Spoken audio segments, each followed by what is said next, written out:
like doesn't become crazy. Like every every artist, every tag, every kid that tags isn't Dondi. You know what I'm saying? Like everybody's not gonna become, you know what I'm saying, Big Daddy Kane. You know what I'm saying? But there's cats that been rhyming all their lives. You know what I'm saying? That never made a record. You know what I'm saying? That's to say that that's what hip hop is. That's what hip hop is to them. You know what I'm saying?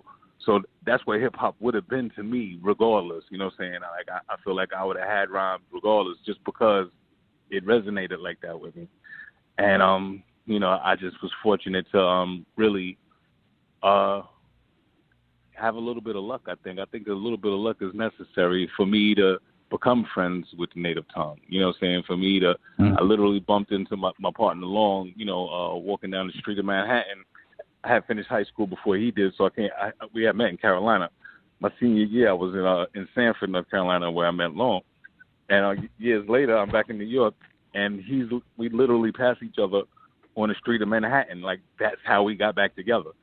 And he had been coming to New York for the past few years, getting up with Red. Red had introduced him to, you know, Jungle. He was in the studio with Jungle for the making of their first album. Lawnge actually did the cuts on Buddy.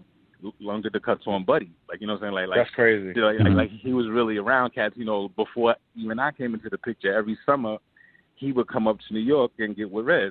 So Red is introducing him to different cats. So when by happenstance, I'm passing Lawnge on a street in Manhattan, which is crazy, you know what I'm saying? He really didn't have a place to stay. I had just gotten an apartment like that week. So I was like, yo, you can crash with me, man.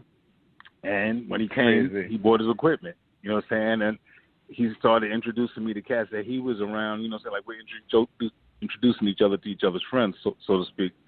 And, you know, so he introduces me to, you know, to Jungle, you know, and from there, you know, we like in Jungle sessions and De La's coming through, you know, Tribe is coming through before they even had a record out.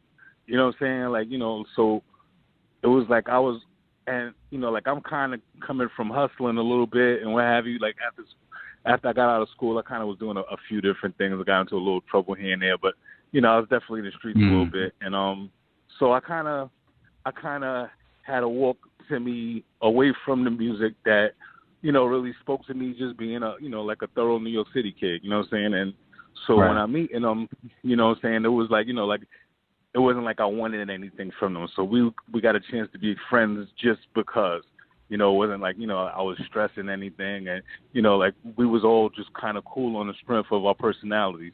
And it was a little while before I was even around them, before they even knew that I could rhyme. Like I literally was just hanging out with them because I was Lawnge's man. And then, you know, eventually we bring them a demo. And when they heard it, like, they all bugged out. Like, you know, like, they were like, oh, shit. And that was the beginning of us, you know, doing what we do. We actually was even DJing before we got signed. We was DJing at this club called Mars, downtown Manhattan. We were the house DJs. Every week, you know what I'm saying, we rock Mars, and we had it popping.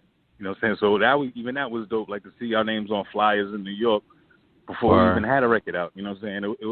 You know, it's been a cool walk.